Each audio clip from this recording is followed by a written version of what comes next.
Você está sozinho no quarto. É madrugada já. A luz azul do monitor é a única coisa que permanece iluminando o ambiente. E então, de repente, sem motivo algum, você sente que não está mais sozinho. Na era digital, o medo encontrou um novo lar. Durante muito tempo, o terror viveu no escuro, no canto de um quarto mal iluminado, nas florestas onde ninguém se atreveria a entrar, e nas histórias sussurradas ao redor de uma fogueira. Mas com o nascimento da internet, especialmente nos seus cantos mais obscuros, o medo evoluiu. Ele ganhou conexão Wi-Fi. Então se adaptou com as eras. Se encontrou nos arquivos perdidos, nos fóruns abandonados e nas imagens baixadas por impulso. E nas palavras simples que, quando lidas de madrugada, parecem carregar algo muito mais profundo. Essas são as creepypastas, histórias curtas, mas encharcadas de terror. Contos modernos geralmente anônimos, que misturam realidade com a ficção, a ponto de ser impossível saber onde uma começa e onde a outra termina.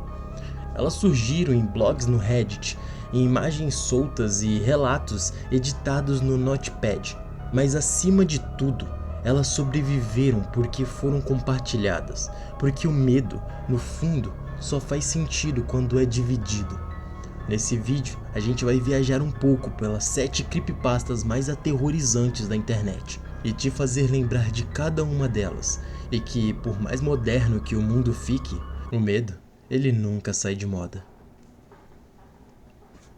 Smiley Dog.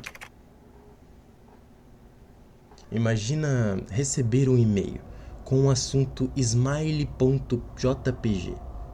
É só uma imagem, um cachorro da raça husky siberiano, cujo é muito lindo, diga-se de passagem, com um sorriso quase que humano, dentes demais, olhos que parecem vivos demais.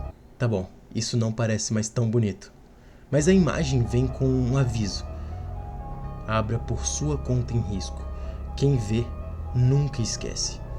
A lenda do Smiley Dog nasceu no começo dos anos 2000, em fóruns de horror e tecnologia. Uma escritora afirmava ter recebido o e-mail misterioso, e ao abrir a imagem, sua vida mudou para sempre. Crises de pânico, pesadelos, vozes sussurrando para compartilhar a imagem. É como se a própria imagem fosse um vírus mental, uma entidade digital que se aloja em você e que só pode ser aliviada quando você envia para outra pessoa. Um ciclo eterno, com uma maldição que vive de clique em clique. Mas o mais assustador é que ninguém sabe a origem real da imagem. Ela nunca foi rastreada a um criador específico. E mesmo hoje, ainda há quem diga que tem medo de procurar por essa imagem no Google Imagens. Ben Drowned. No começo do ano de 2010, um usuário do 4chan chamado Jaduzable postou uma história. Ele havia comprado um cartucho antigo do Zelda, em uma feirinha de garagem qualquer. Mas algo estava errado com aquele jogo. Ao iniciar, os NPCs tinham algumas falas corrompidas. O personagem principal, o Link, ele chorava sozinho, do nada. Sons distorcidos tomavam conta da tela. E o nome, Ben, aparecia em toda parte. Mesmo depois de deletar o arquivo salvo, Ben voltava. A história ficou ainda mais bizarra quando vídeos começaram a ser postados no YouTube, mostrando a gameplay real, com alguns glitches inexplicáveis, sons aterrorizantes e imagens que pareciam feitas por uma mente doentia. Ben Drowned não era apenas uma história, era uma experiência interativa de terror. E foi a primeira vez que uma creepypasta atravessou o texto e tomou conta da tela. O final? Jaduzables parou de postar. Dizem que ele desapareceu e que Ben ainda está online, esperando o próximo jogador. O experimento russo do sono. A Segunda Guerra havia terminado, mas os traumas ainda pairavam no ar. Diz a lenda que, em 1947, cientistas russos decidiram testar os limites da sanidade humana. Prisioneiros políticos foram colocados em uma câmara fechada com um gás experimental. E você deve estar se perguntando qual que era o objetivo deles. Bom, é até que relativamente simples. Ficarem acordados por 15 dias. Tá, pensando bem, não é tão simples assim. Nos primeiros dias tudo parecia normal, sob controle. Mas no 5º dia começaram os gritos. No 9º, um silêncio. E no 15º dia, quando abriram a câmara, viram algo impensável. Os prisioneiros haviam arrancado a própria pele, rasgado os próprios órgãos e imploravam para que não os deixassem dormir. A história viralizou em fóruns de terror, acompanhada por imagens perturbadoras. Um ser humano completamente deformado, com os olhos arregalados, como se o próprio inferno estivesse preso dentro dele. Essa creepypasta talvez seja a mais cruel de todas, porque toca num medo primordial da humanidade. E se a insanidade for a nossa verdadeira forma? Sally.exe. Sally era apenas uma garotinha. Brincava, assistia TV e adorava os desenhos do Sonic, assim como muitas crianças hoje em dia. Até que um dia encontrou um CD gravado à mão, com uma caligrafia infantil escrita. Sally.exe. Curiosa, colocou o disco no computador e ali começou seu pesadelo. A história conta em forma de relato por um irmão mais velho. Fala sobre como aquele jogo parecia corrompido, mas não era um erro de programação. Era como se alguém ou algo tivesse colocado alguma coisa dentro daquele arquivo. O Sonic sorria demais, seus olhos sangravam, os personagens morriam lentamente, um por um, e no final ele olhava diretamente para a tela, como se visse o jogador, como se ele sempre estivesse ali, esperando por alguém, ou melhor, esperando por uma nova pessoa para brincar. Essa creepypasta foi uma das primeiras a usar a subversão da inocência como forma de terror.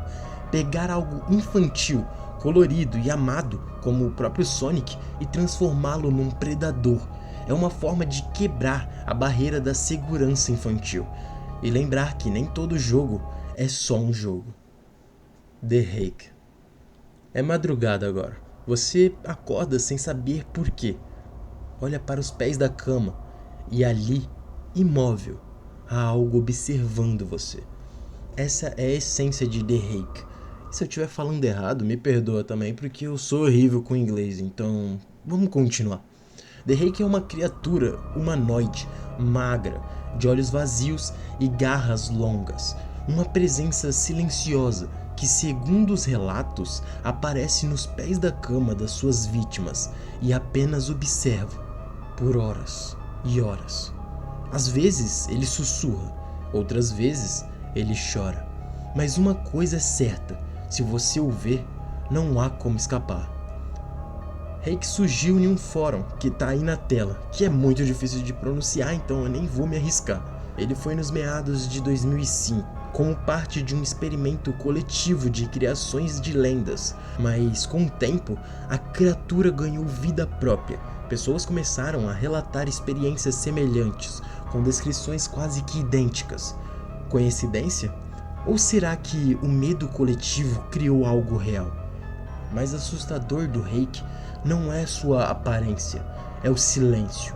É o fato de ele não atacar imediatamente. Ele observa, espera e te faz questionar quantas vezes já esteve no seu quarto, enquanto você dormia. Anne 96, Stiping. Essa não é bem uma história.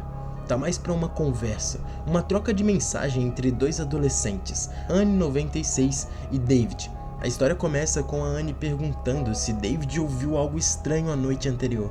Ele responde que não, E o que segue é uma troca cada vez mais tensa de mensagens, onde Annie diz ouvir barulhos no jardim, passos e respirações. Ela acredita que estão invadindo a sua casa. David tenta acalmá-la, mas então Annie diz que alguém entrou e que essa pessoa é idêntica a ela. A partir daí, a conversa toma um rumo um pouco desesperador. Annie digita rápido, com erros ortográficos. Diz que não sabe mais o que está acontecendo, até que, de repente, as mensagens mudam de tom. Algo está respondendo como se fosse Annie. Annie 96, Stipe, e nunca mais parou. O que torna essa creepypasta tão poderosa é sua forma realista. Ela simula uma situação que qualquer um poderia viver, uma simples conversa de WhatsApp que vira um portal para algo inexplicável. E no fundo, ela toca no medo silencioso da nossa geração. E se a tecnologia um dia parar de nos responder como humanos e começar a responder como algo que só finge ser um humano? Ted the Caver. Antes dos vídeos de susto no YouTube, antes dos arquivos corrompidos no Reddit, havia um blog simples chamado Ted the Caver. Era em 2001 e o blog parecia um diário pessoal de alguém. Ted e um amigo exploravam uma caverna recém-descoberta. A cada postagem, ele detalhava o avanço pelos túneis, descrevendo rachaduras, barulhos inexplicáveis e sensações estranhas. Mas a narrativa muda um pouco. Os textos passam a descrever sonhos perturbadores, sons vindos de dentro da rocha e o sentimento de algo ali embaixo os observando. Ted começou a enlouquecer e o blog termina do nada, com um último post dizendo que ele voltaria para a caverna, mais uma vez. Ele nunca mais postou absolutamente nada. Ted the Caver é considerada a primeira creepypasta real da internet moderna. Seu terror está mais na sugestão e não no susto, e até hoje a caverna descrita nunca foi identificada, ou talvez esteja bem mais perto do que a gente pensa. Essas histórias, melhor dizendo, creepypastas, elas não são apenas lendas da internet. Elas são resquícios digitais de nossos medos mais antigos.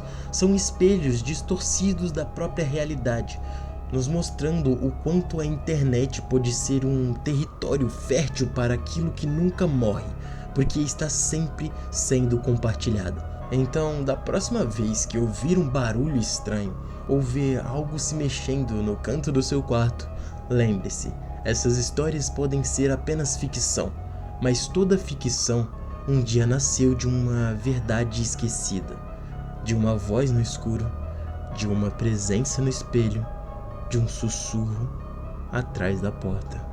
Obrigado por assistir e cuidado ao desligar a luz.